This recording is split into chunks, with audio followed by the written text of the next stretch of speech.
Howdy, this is a righteous farmer. I know I can't compete with all these crazy videos we love to watch, but I'm in the mood to make some myself. And just maybe I'll be able to give you some hints and tricks about successful home gardening.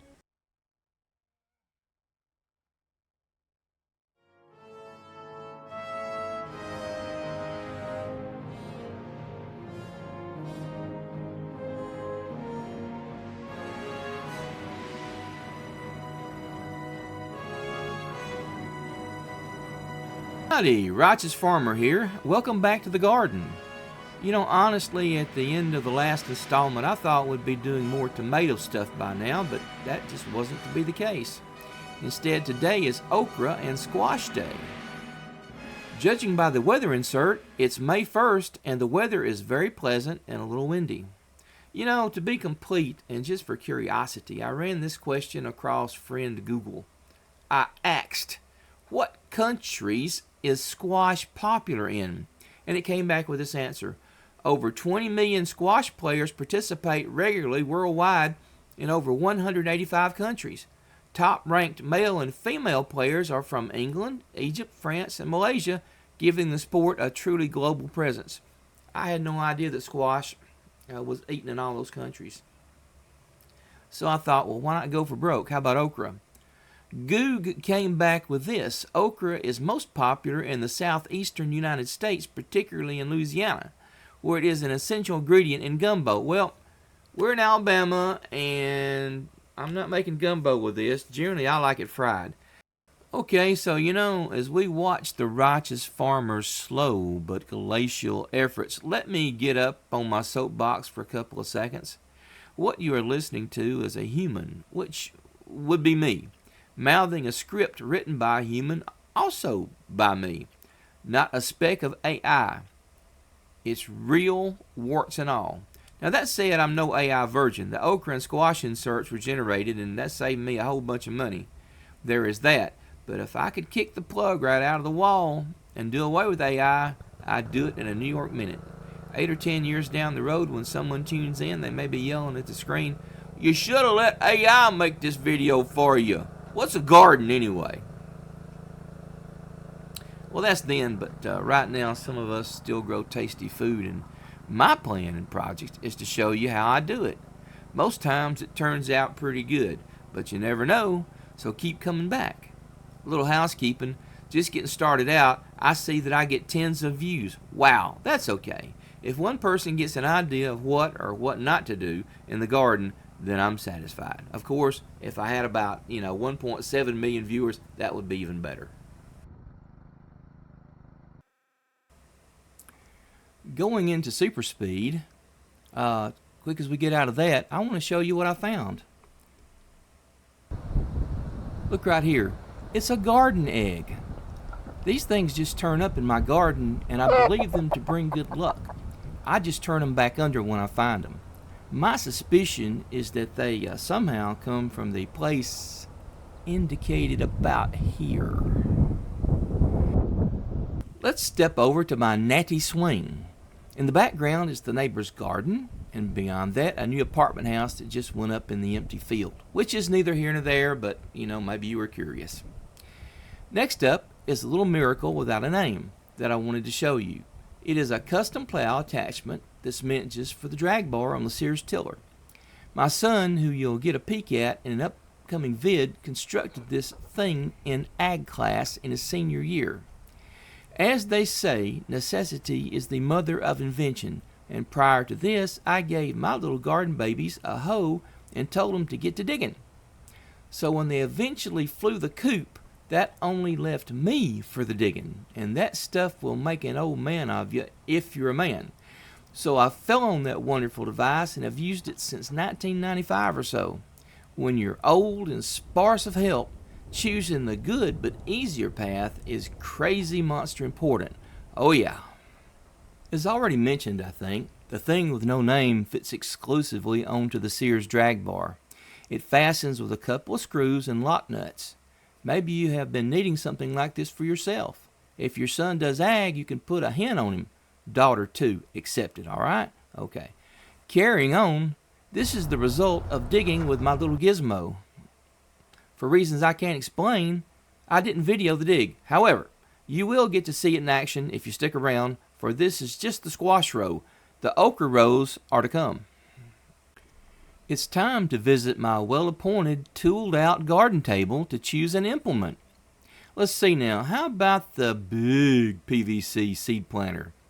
It's always best to check to make sure that there are no spider webs or snakes or stuff like that to impede the seed flow too, by the way. Just about ready to start planting. Let me zoom in a bit. See that dark diddly on top of the pipe? That is a screw and washer. For a long time, that's where my strap was so that I could drop the pipe without having to worry with picking it back up. The thing finally went the way of all straps and I never replaced it. So there you are, 2 tips, planting pipe and planting pipe strap. Wow. And this is some squash seed. Yes, squash. Straight neck. I prefer straight neck. I think they just look prettier. And they cook nice too. They barbecue good too. The ditch I'm working is probably 4 to 6 inches. I'm dropping 2 squash seeds every so often. I will go back and thin if I think it's right. Sometimes you get 1 plant, sometimes you get none, sometimes you get 2. If I get 2, I'll thin 1 out. Most places will tell you to make a hill and plant a bunch of seeds, and that might even be the best way. I did that a long time ago. But if you have the space, this method works fine, and it's quicker. I may have mentioned this in an earlier vid. The garden you're looking at resides in northeast Alabama in Zone 7 and near the border of Zone 8. If zones don't ring a bell and you want to garden, then you must go do your research at once, for a zone chart is pretty much the basement foundation of your garden planning. Okay, it's back into super speed mode, and I can be fast when I want to, but it can't last. Well, coming out of lickety-split mode, note what my combo garden and hunting boots are doing. I am walking back up the row, scruffling dirt over onto the seeds. The smaller the seed, the less dirt they receive. Eventually, the row will mostly regain garden level, but by that time, it's a good thing as the plants are raising. Back to the table we go to grab my yellow measuring device. I deploy the thing to mark off the space between rows. This is strictly an arbitrary calculation. As long as I can get the tiller between the rows, I'm happy.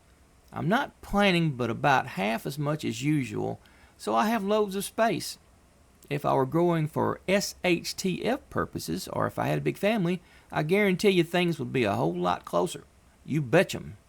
Alas, it's mostly me and the wife and a few produce-starved friends that, if I'll pick it, they will eat it. I'll tell you the truth, it's about 3 weeks my time from the time this video was shot and I'm editing it. Your time may be a day, a week, or a decade. Ha! See, with YouTube, time travel really is possible. Rinsing and repeating, I have to tell you that in my time, the garden grass has gone completely psycho, and I have to cut before I can dig some more. That's bugging the stew out of me, but I'll get it. It's rained about every 5 minutes. We even had a tornado 12 to 15 miles north of us the other night.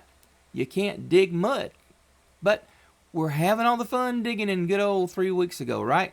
Alrighty. Well, the next thing is I'm digging out a wide space for my pickles. You'll see that in a yet-to-be-shot Jam Fun-Packed Future episode. I figure one thing and another, I'm about 3 weeks behind in all my gardening, which means I'm kind of in strange territory, time-wise. It ought to be interesting, because I really have no idea what's coming. I kind of know when things need to go on the ground, and I know when they're going to pop and everything, but with being 3 weeks behind, as I say, it'll be different. And you get to find out with me. Ooh, what's this? Oh, look, we're on the other side of the garden. There is no way that I can know what experience you have had with okra, or okra as we often call it. I have tried more than once to imagine how desperate and hungry some poor Indian had to be 5,000 years ago to eat a bite. Most folks have to wear gloves and long-sleeve shirts when picking. The stuff is worse than itching powder, at least for a few minutes, and yet when cooked, it yields the taste that Southerners in particular crave? Can you even get the stuff up north? I have no idea. They don't let me out much, so I can't go up there and see. Maybe you can tell me. Once again, you see the old farmer's most common planting method. Dig deep and lay in a furrow, ditch, or whatever the lingo is, and lay in the seed. Unless one has a tractor and help, I reckon this is about the easiest way of doing things. And if you have room to space things out a bit, the plants will reward you with more groceries. Oh look, what is this coming around the bend? It's the Sears one-lunger with the plow attachment. Wow! I will allow and admit and confess to you right this moment, ladies and gentlemen, that besides my current Husky, I have ever owned only 2 Sears tillers. I got mine during the golden age of good Craftsman stuff, I suppose. You can't kill the thing. I'm going to slow it down for a bit to let you take in the plow action. Anybody stuck with a hoe only ought to appreciate this. Scrapped up by a desperate youth and still in use 30 years later by a grateful old farmer.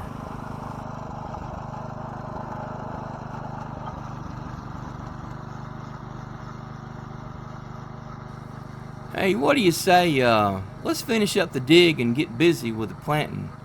Judging by the shadows, it's getting on in the afternoon kind of late. Hey, did you notice all that garlic over there? You know, we hardly ever use it. Tons of the stuff. If you want some, come on by and I'll give you some.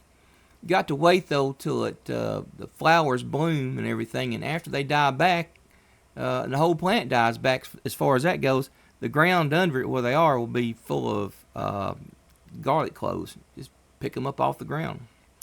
All right, let's plant some okra. There are 2 methods that I'm aware of. The first is to lay down a pretty heavy trail of seed all the way down the row. Later, after the plants get up a bit, you get out the trusty old hoe and dig a proper space between the plants. And you still have to, you got to thin the plants anyway, but you do space with a hoe. Well, I like to put at least 10 inches between plants, and that's all good, but I prefer to put a wad of seed down at the right space in the 10-inch space and leaving bare dirt in between. Both methods pretty much end up at the same place, believe it or not. Now, as I go along, I'll drop a half dozen seeds or so at each stop. I don't count them. After you do this a few times, you know what feels right coming out of your hand to the PVC tube delivery system. How'd you like that one? PVC tube delivery system. Well, okay, we're nearly down to the end of this fantastical gardening video, and let me hurriedly say, will it stand the test of time? Will AI replace gardens in the future? Only time will tell. In the meantime, note how I scruffle. Okra seeds are small, so you gotta scruffle lightly, not too much dirt in the hole. Okra is kind of a slow growing at first, but it will pick up speed. And okra loves hot weather, the hotter the better. Let me take a second to give honorable mentions to the seed names, which I failed to do earlier. The squash is called Straight Neck, and if it has some other name, I don't know what it ever was. The okra, on the other hand, goes by the name of Clemson Spineless. It is all I've ever grown. Okay, gardening pals, in case you haven't noticed, I'm going to leave you with Radar T Cat, my assistant video editor. Take it away, Radar T Cat. Meow.